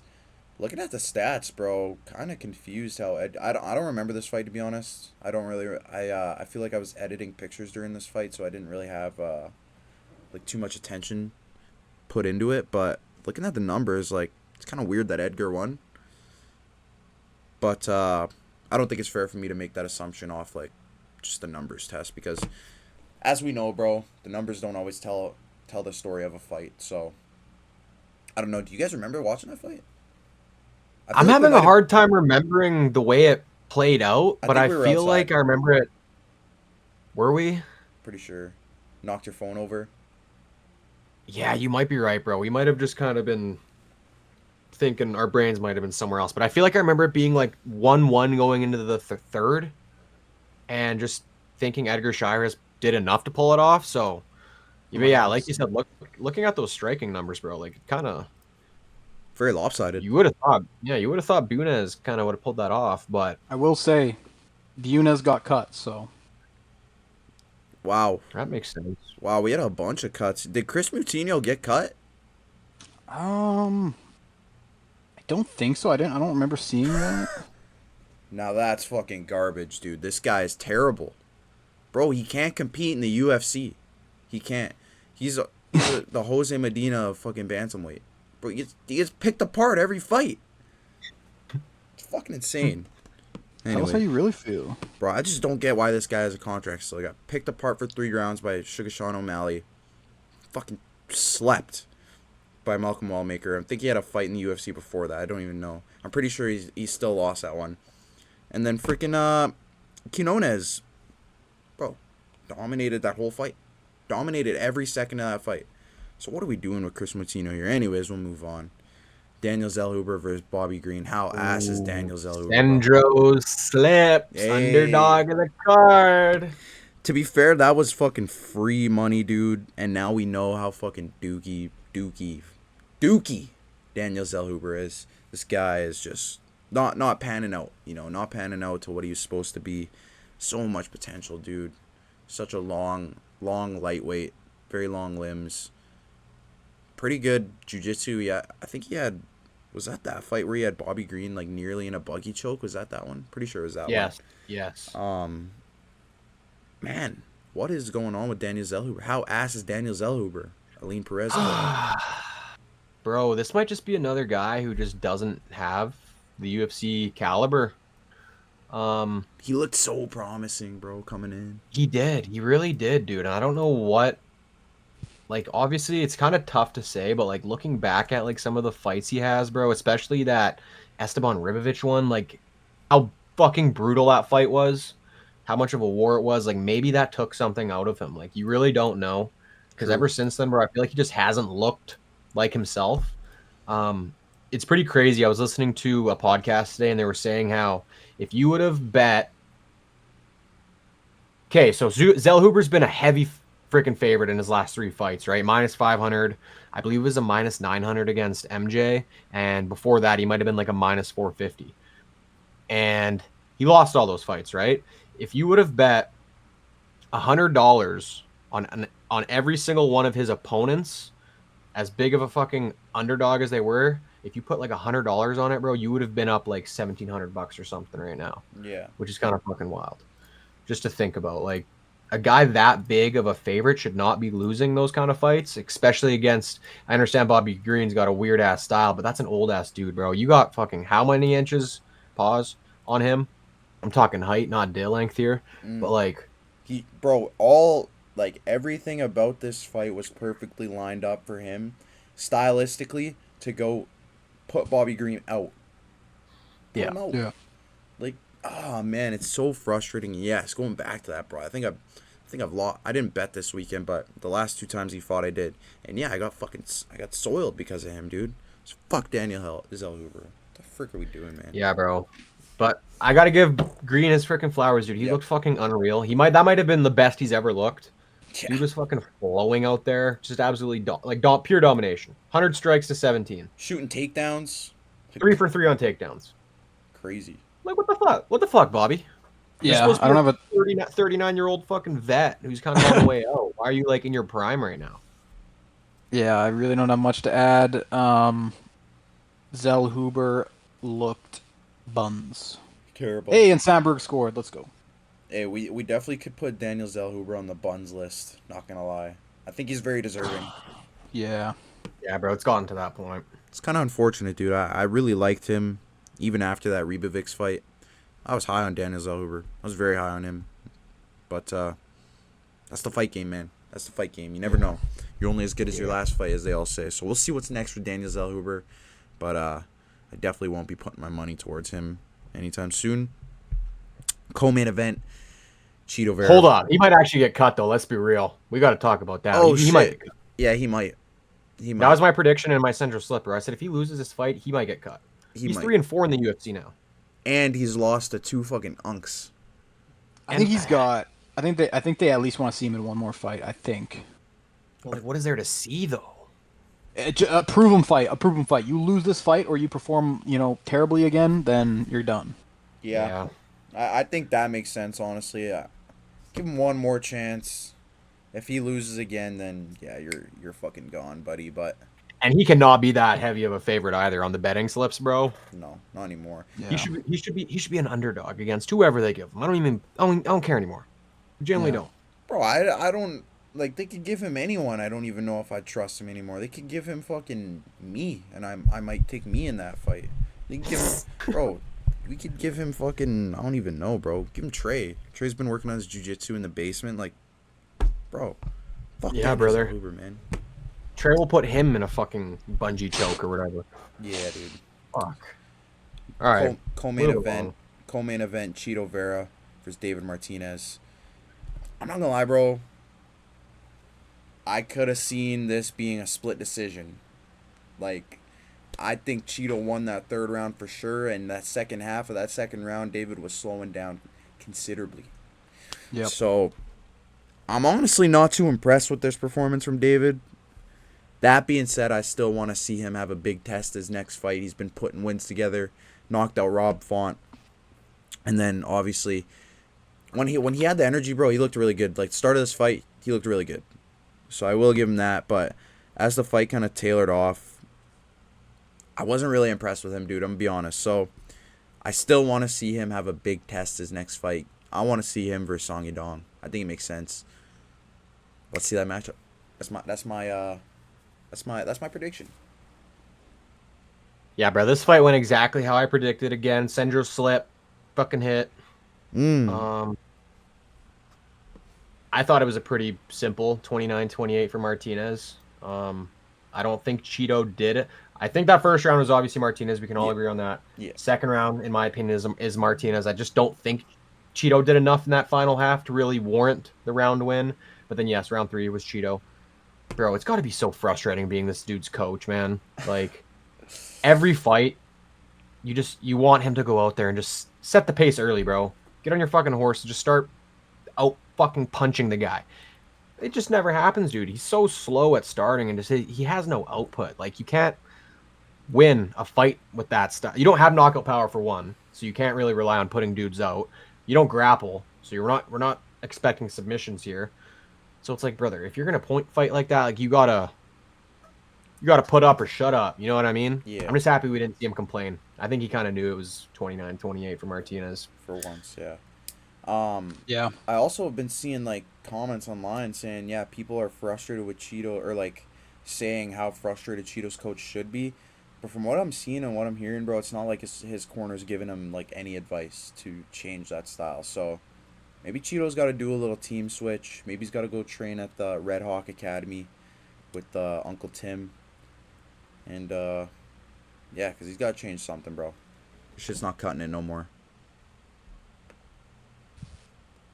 I agree with everything you guys said. I'm not huge on David Martinez coming out of that fight. I felt like that third round really just kind of maybe put a stain on him a little bit. I'm excited for his next fight because I want to see him up against a tougher test. I want to see how he handles a top 5 guy. I don't know. Let's put this guy to the test. Yeah, I agree. Main event, man. This was an absolute banger. This was a banger, and I can't say any of us fucking predicted it going this way, brother. We got Brandon Moreno versus Loney Kavanaugh. Loney Kavanaugh. This dude is absolutely... He's going down the Josh Van trajectory, bro. Crazy. Yo, shout out they're Charles on a collision course. Johnson, bro. Yeah, Charles Johnson. This dude's just knocking out, like... How good is future Charles champs, Johnson? dude. Fuck. How good is Charles Johnson? Bro, I think... Dude, I honestly might take Loney against anyone in that division now that I've seen that. Ooh. Like, other than Pantoja, obviously. Even, maybe Tyra, too. I'll have to see how Tyra performs against Joshua Van, but I think Loney beats Van. I think he beats Royval. I think he beats Manel Kopp. I don't know how we do against Horiguchi. That's a fight maybe to make. I think that might be the fight to make right now. But fuck, is he good, dude? He's such a crisp striker, and obviously he's got good takedown defense. Did not get taken down by, a pretty good grappler in Brandon Moreno. So, was held up against the fence for a while, but I don't know. I don't necessarily take that into account like crazy.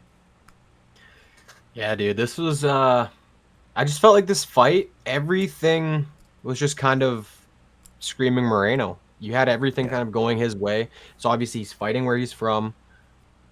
Former champion. Apparently he's 2-4 fighting in Mexico. Wow. It's crazy. That would have been nice to know.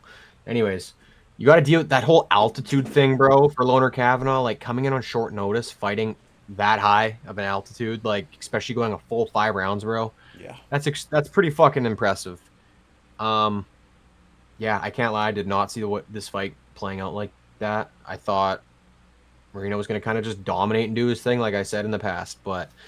Kavanaugh's legit, bro. Ilya's been trying to put people on this young guy, dude. He's a big fan of him. It's kind of funny that Kavanaugh doesn't even watch the UFC. He doesn't even, like, follow it, and he's just one of the top fucking contenders in that division now. Yeah. Pretty nuts. Just naturally gifted. Yeah, I did not see it playing out this way at all. I believe I said Moreno's going to just show his experience in this fight. maybe end it pretty quick. Short notice guy coming in. Maybe I didn't give my flowers to Loner, but then again, we haven't seen Loner go up against a guy like Brandon Moreno, so that's why this is so surprising for me. I got in my notes, Loner looks so good. He seemed to have no respect for Moreno. I think when you go up against a guy like Moreno, there is that respect level, right? Like this guy's, former, he's a vet, he's a legend, right? In that division especially. But Loney had no respect for him, and was just going out there like it was another fight for him. So I think that is. He probably doesn't know who he is, bro. He's probably never watched him before. Honestly, he probably doesn't even know who he is. So that's a huge advantage for him, I guess, because he looks so good. And man, does he have a bright future in this division? He is so sharp, dude. His striking is, like I said, crisp striking. Great takedown defense, obviously, from what we've seen. Yeah. I don't think there is, other than Tyra, I don't think there is a guy who's going to grapple him that much in flyweight. So, smooth sailing. I think he's, bro, I might even say after Saturday night that he's the best striker in that division. He's just super crisp. Crazy to say. Super crisp, bro. He's just in and out of the pocket. And his leg kicks, bro. Don't forget about those leg kicks. His leg kicks are special. He'll throw body kicks, head kicks. He's just good at mixing it up, changing levels. Bro, he's so fun to watch. I'm a huge fan of Loney. And I was following him on Instagram for a while now. I think before we even started Frozen Fists. So I was pretty upset to see him get shinned by Charles Johnson, but this is a hell of a redemption, dude. Fuck, does he look good.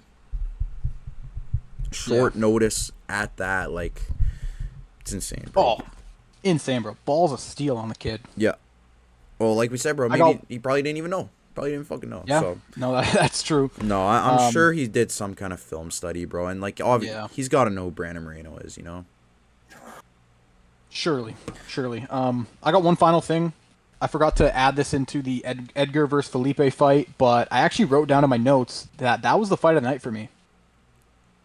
So I don't recall too much about that fight, but I wrote it here that it was fight of the night for me. So I must have liked it some way, right? You just must have been faded, buddy. The weed was hitting Maybe. right, huh? Maybe. But hey, anyone watching that remembers that fight, surely it was a fucking banger. It had to be if you fucking were that high on it. But yeah, we'll see. You leave some comments. We gotta rewatch it. If you guys watch it. Yeah, I mean, who knows if that shit will ever be re-uploaded to YouTube or anything. But, bro, I can't even find fucking Carlos Prates versus Leon Edwards on YouTube. I was trying to make an edit today. That's crazy. It's ridiculous. Anyways. Bro, they usually upload them so much later down. Like when Carlos fights JDM, they're probably gonna re-upload it. Yeah, Or they definitely will. They'll upload it then. But bro. Yeah. Dude, you got a star like CP. Just upload that shit right away, man. Anyways. I think on the Paramount, for people in the States or whatever, I think they can rewatch every single fight for the most part, nice. Through the Paramount, I think. That's pretty sick. Not sure, but I heard that. Well, if we ever move to States one day, fuck, I'll have to buy some Paramount, because freaking shit's probably never coming to Canada. Fuck. We got UFC 326, boys, coming up this weekend. Holy fuck. I'm pumped for this one, man. Pumped for this main event. This card is not deep, really, at all. Even this main card is kind of buns, to be honest. But there is a couple good names on here. Really no early prelims. Opening up the prelims, you got Cody Durden versus Niamjar Tumendum Burrell. Nah, that's a tough name, bro. Cut Dude, this guy. that would 2 times fast, buddy. Cut this guy. His name is too hard, bro. Bro, this would be a name to give me. The real UFC fighter. Yes. I would not. I would think you're lying to me. I would think you made up a bunch of fucking. I think you just picked off this guy. Picked off fucking alphabet. That's one of those names, bro, where it's it's so crazy that it might be real, But I have seen this guy before too. But fuck me, that's that's an insane name. Crazy odd name. He's got some cool tats as well, I will say. But other than him, Ricky Turcios fighting after Cam Smotherman had to pull out of his last fight. excited to watch Ricky Turcios. I'm actually pretty high on him. Dante Johnson, I'm super high on this guy too. Versus Cody Brundage. Oh my gosh, Cody Brundage actually is about to have an even worse record, which is insane. CTE speedrun. He really is. I mean, he is a significantly bigger guy, but that hasn't been a factor for Dante at all. You know, he fought in heavyweight on his contenders in the contender series, so I don't think he's worried about like size in terms of height, length, weight. I think he's gonna go out there and get this one done. Cody Brundage is kind of just like that guy that you feed. Okay, who did we talk about the other week who got cut? Oh, Adam Fugit. Why is Cody Brundage still in the UFC? Same situation as Adam Fugit. I don't know. Cody Brundage is not. Bro, he's literally just like an entry-level fighter for guys to go in there and chin someone. So Bro, Cody just fought like a month ago. Yeah. Yeah, he Boy, did just at UFC 325, January 31st. Month in between fights. If this dude's not getting chin, then I don't know what is. He's just trying to get a check, Yo, I think, bro. Respect. I just want to add, I think Alberto Montez is gonna submit Ricky Turcios, bro. You think so? Yeah, I do. Oh, yeah, he is good. I'm high. Bro, I don't know why I'm high on Ricky Turcios. I'm not sure, bro. But I don't know why why you are. Alberto Montez is. Yeah, I'm not gonna lie. I don't remember watching this guy on the contender series, but impressive record. Year younger. Yeah, I was just looking at his record, bro, and his history. He's fucking nasty. Yeah. Likes those submissions. We'll see then. We'll see. That'll be a good test for him, I guess. First UFC fight. Send for slip. Oh.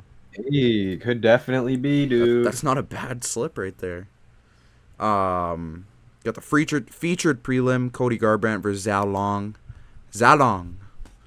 I wonder what I wonder what we see here from Cody Garbrandt. Apparently, bro, I was watching Embedded. It's Cody Garbrandt 2.0 for the fucking 4th time. So we'll Cody see. Garbrandt 6.0. Yeah, exactly, bro. Yo, I just want to point out on the prelims, there's 3 Codys fighting: Cody Durden, Cody Brundage, and Cody Garbrandt. It's the Cody card. It's the Cody card. The Cody card. Yeah, it's the Crody card. Now that's tough. All right, well, we'll see. Actually, I want to mention one early prelim: Luke Fernandez versus Rodolfo Bellato. That should be a good little fight. Good little It's opener. the first fight, yeah. Good little opener. See if Luke Fernandez is the real deal here. Pretty tough test. Ooh, Jesus Aguilar. Closing out the early prelims. Him too. Trying to get him on for an interview, but yeah. I mean, this is not a terrible card. Like name wise, like I said, not crazy, but a couple good bangers. But the main card, not crazy deep. I do think that Drew Dober versus Michael Johnson should be the opener instead of RoboCop versus Hulk. But anyways, we got Greg Rodriguez versus Bruno Ferreira. Rematch. These dudes fought in 2023, I believe. Bruno Ferreira KO'd Greg. I think it's going to be similar, boys. I think it's going to be similar. I would like to see Bruno make weight this time. He was looking a little bit tubby in his last fight. Yeah, he obviously got the job done, but bro, you got to make weight. And I think he's going to put out Greg again. I'm in the same boat. Obviously, seeing what Bruno did to Greg on short notice in their first fight. I don't know, bro. I'm high on both of these guys. I can see Rodriguez pulling it out in some fashions, but I just think who did Ferreira fight last? Was that the Vettori fight? Yeah. That's what I thought. And I'm just thinking, like, if he lands the shots that he was landing on Vettori on Greg, bro, he's probably at least dropping him. You know what I mean? Like, we've seen Rodriguez get put out before. Ferreira's just fucking big. His name, Hulk's his name, bro. He just looks like the fucking Hulk in there. He's just a tank. Brute. Yeah, I think it's gonna play out pretty similar. I can't lie. I got the Hulk winning. RoboCop versus the Hulk. What a matchup. Comic book matchup. Yeah, I don't know if I could see it playing out the same way as the first fight, but I feel like, and I'd assume Greg can learn from that first fight and maybe not get knocked out, but at the same time, the Hulk is he's crazy, and I could see him knocking him out. So I don't know. Very interested to see how this second go around happens, and it's It's one of my most anticipated fights on this card. So Yeah, excited. that is a great fight. Obviously, that fight was 2 years ago, so I'm sure both these guys have grown a considerable amount. Yeah. But I'm very high on Bruno Ferreira, so I think he's gonna get it done. Like I said, I want to see him make weight though. Next fight, Drew Dober versus Michael Johnson. When I was making my picks earlier, bro, I was having a little bit of trouble with this one. Both these guys Same. are extremely hard hitters. Drew Dober, I think, has the knockout record for the lightweight division. A couple older dudes, but man, Michael Johnson has been looking good as of late. He's on a 3-fight win streak. Until I was leaning Drew Dober, but I was thinking back to that Kyle Prepelic matchup, and until Drew Dober kicked Prepelic in the balls, like he was losing that fight, bro. And Yeah. Kyle Prepelic, although he is a Canadian, I'm not super high on him.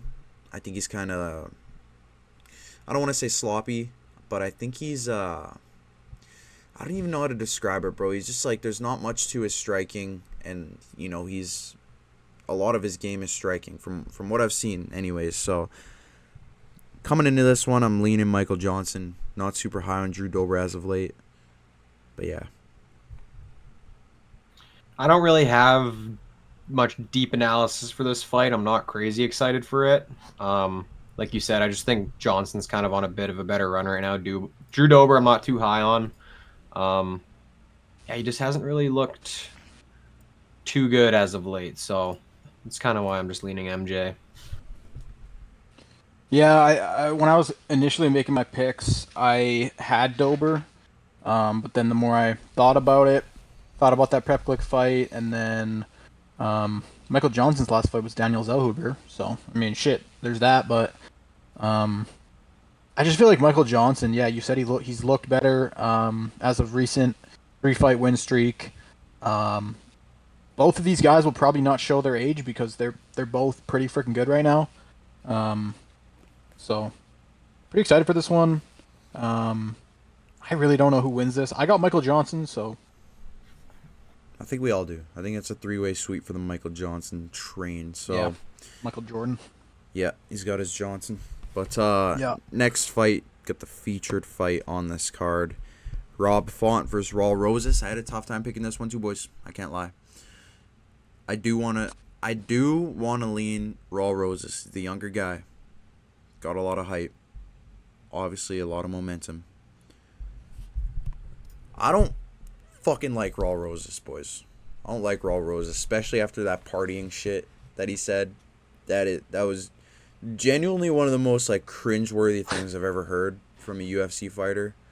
And like before I heard that stuff, I probably would have took him winning this fight and putting my blinders on. I'm not fucking like this guy anymore saying some dumb shit like that. So I'm going Rob Font.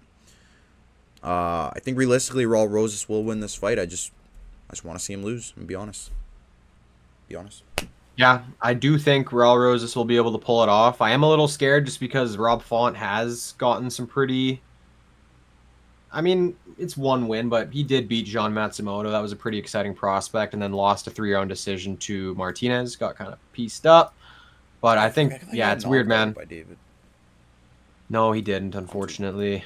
I'm tweaking. Yeah, Rosas, it's coming up on a year since we've seen him fight.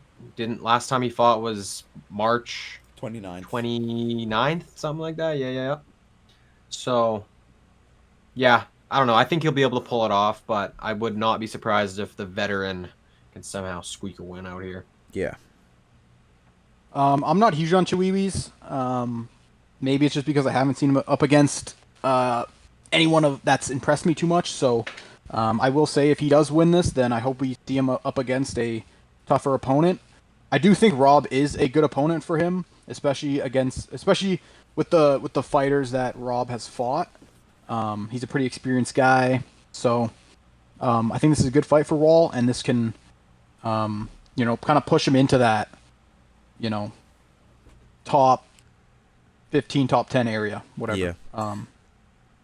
I got Rob in this one. I am hesitant in picking him because going up against Jean Matsumoto, I've said it before. I think Matsumoto won that fight.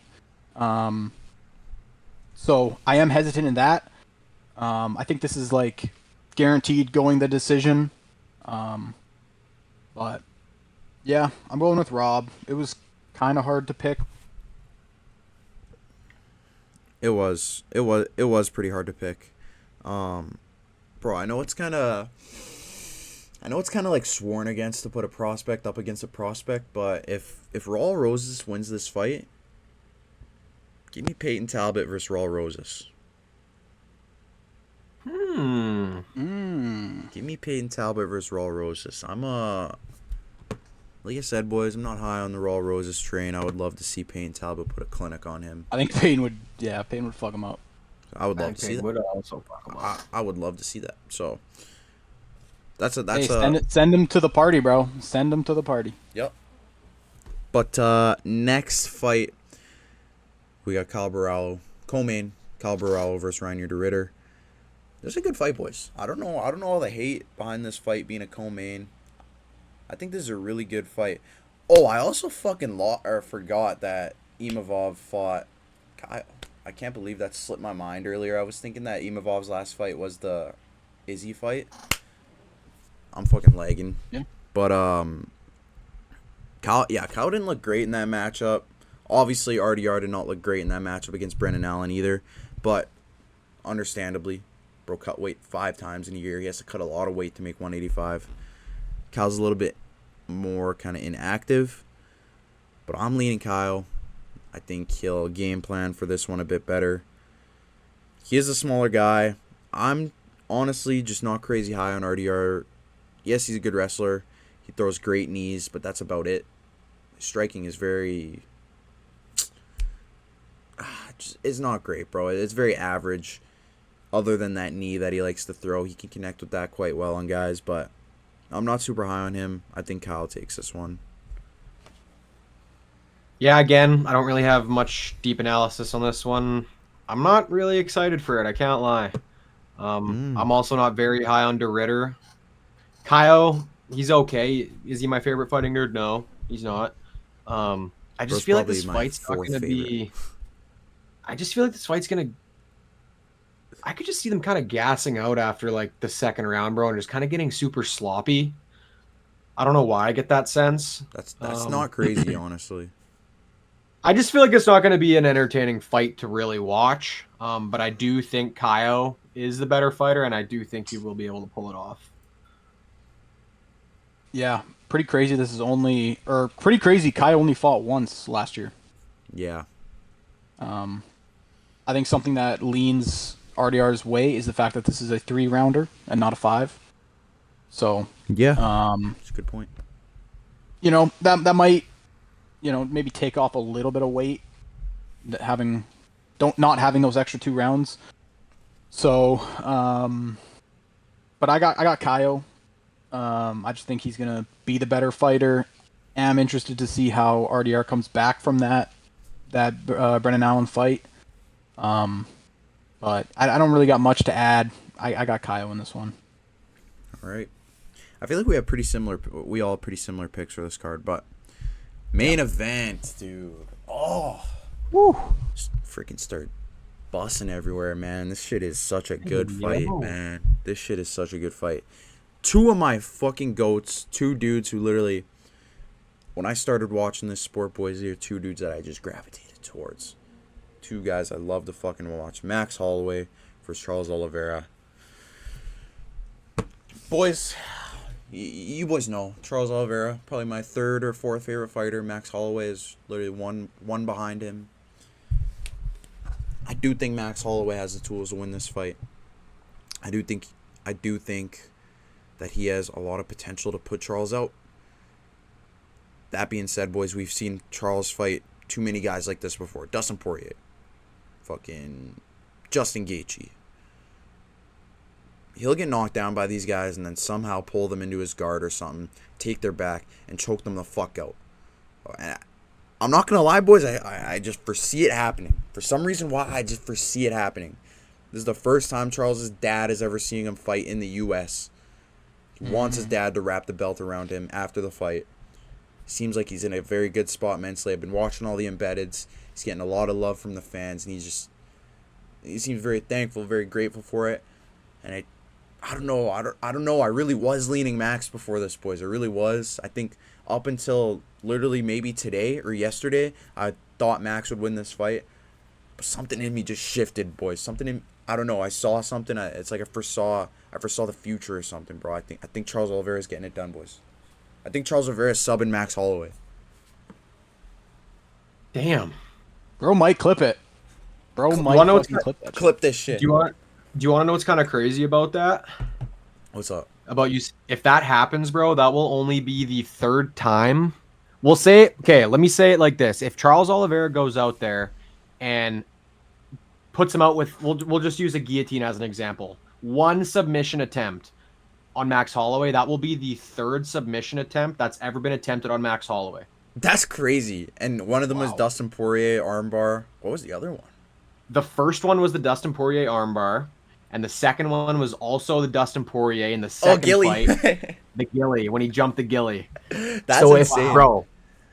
if Oliveira is able to pull off a submission, that will just be something like you just don't ever see against Max, right? This one, yeah, bro. Just hearing you, the way you talked about Charles in that way is almost making me want to switch my decision here, but I'm leaning Max. I do think he's gonna knock Charles out, bro. Oh, don't say that. I think it's gonna happen. I think it's gonna be a competitive fight up until it's kind of just game over. I do think Charles is gonna have good moments in the fight, but I just think once it gets into those later rounds, bro, I think Holloway is just gonna find it. I think he's just gonna find the button. He's gonna put him out, and He's gonna sleep him cold. this is what I'm gonna say happens. He puts him down with a shot, and as he's going for the ground and pound, I just think the accumulation of damage might put Oliveira out. I don't know if I can see him taking like a one shot, Yeah, I know then what you mean. ice him kind of thing, but I'm gonna say I got Max Holloway KO TKO. That's how I envision it playing Okay. out, bro. Okay. Damn. Give me Holloway via submission. Oh! So Hell no. I think I'm gonna Shit. go with I got Holloway winning. I'm not sure how he gets it done. I'm gonna go with the TKO though. Bro does Yeah, not like I think that's what I'm gonna go with. Fuck, bro. But I really hope you guys are wrong. I can't stand to see this guy get chinned again, man. I don't care if Charles loses. Bro, I'm happy with either guy who wins this fight. But I can't see my goat get chinned like that again, bro. I just can't. I can't bear that. I remember, bro, that genuinely ruined my night. I think that ruined my whole week when I saw that happen. Just like, bro, it's so sad. But anyways, man. I think I'm gonna be honest though. I think this won't hit you as hard because you like both of them. You know what I mean? I'm a big Ilya fan, bro. I'm an Ilya Glazer. I know, but- motherfuckers know but me. you- I'm an Ilya Glazer. But don't you like Holloway over Ilya? Dude, honestly, we got to redo our top 10, but my top 10 right now probably looks like this. Suga, CP, Ilya, Charles, Max. That's my top 5, sorry. Okay. Well, either way, I don't know if it's gonna hurt as much as that because Ilya fucking starched him. No, that was like a different type of like viciousness. Yeah. That one was crazy. Yeah. Bro, he literally turned him off. Like his body just dropped in the position it was at, bro. Like And then hit him with 3 more like devastating shots after. Oh. Crazy, bro. yeah, bro. This weekend's gonna be it's gonna be a sad, happy Saturday, bro. Little Smitty's card too. Yeah, boys are gonna be going out. I'm excited. Hell yeah. Also want to remind everyone, the last time these two fought was in fucking Saskatoon. Saskatchewan. Saskatchewan. That's freaking crazy, bro. That was like over 10 years ago now. Freaking crazy. That is crazy. That is some crazy lore right there. Like if you would have ever told me that Max Holloway has been in Saskatoon, I'd be like, what the fuck are you talking about, bro? But Oh, and he knocked him out in the first round. I don't think we're going to see that this weekend. that's a a Mickey Mouse knockout. Mickey Mouse Yes, knockout. I know. I don't think we're going to see a first round knockout this weekend, but that'd be crazy if we see never, that again. You never fucking know, dude. You never know. Maybe Charles will knock him out. Dude, that'd be the most insane thing ever. You got a dude a guy on one side who is like, you can't knock this dude out unless you're Ilya Taporia. And then on the other side of the octagon, you got a dude who can't be subbed, like cannot be Bro. put in any dangerous situations on the ground. This is such a good fight stylist. If that happens, we gotta go live on IG instantly. If Charles Oliveira knocks out Max Holloway, Yeah, bro. dude, I'll legit, I'll do a naked mile. I'll go outside, I'll run the block naked, no joke. Yo, Or in my undies, anyways. you heard it here first. I dead ass will. I'm dead serious. Yeah, honestly, clip this shit. If Charles Oliveira knocks out Max Holloway on Saturday night, I'm doing a naked mile in my undies. I'm going around the block, doing a little like minute lap around the block in my undies. Yeah. That's content right there. Everyone better hope and pray that is gonna happen. Yeah, bro. Well, that's the UFC 326 breakdown, boys. We got episode 33 wrapped up for you guys. We had a nice little interview right before this. I don't know if should we mention it or should we save it? Honestly, let's give him something, bro. We've kind of been teasing the last couple interviews. Fuck it, bro. We got new Canadian UFC signing. He's making his UFC debut in our hometown. Maybe we'll have a little meetup with Julian. Give you guys a little hint right there. Shout out Julian. Julian LeBlanc. Julian. Shout out Brandon LeBlanc, Asian dude. Yeah, bro. This is it was a good day, bro. Good interview. Good little pod episode, boys. There's not really too much else to talk about, bro. I'm very excited for this card. UFC Mexico is great. Not too many names, but there's a great card. Yep. And I'm excited to go to Smitty's with the boys, get faded, and watch some fucking fights, baby. Let's go. Yeah, dude. There's gonna be a lot of broken hearts on Saturday, but I'm really excited for it. So it'll be fun. Yup. It'll be fun. Get some eats, get some fights in, and yeah, just have a good weekend, bro. Know that. Can't come fast Yeah. enough. Yeah, it was a good episode. Good interviews. Shout out Marcus, bro. Shout Yes. out Marcus. Shout out Marcus. Again, shout out Marcus. Very appreciative for him coming back on. Shit, dude, maybe we'll get some IRL content, like I said earlier, bro, with the boy Marcus. Go down and do some training with him. That's something that I really... The growth of Frozen Fist needs that, bro, and that's something that we could do that's, like, unique. So, I will definitely... You guys will be seeing that content sooner than later. If I have to go down there alone, bro, fuck it, I'll do it. Fuck it, I'll do it. But, Fuck it. Fuck it. yeah, bro. Thank you guys for watching. Thank you for Marcus for coming on. And hope you guys enjoyed episode 33. And, yeah. Peace the frick out, Frozen Fist fight fans. Peace. Peace.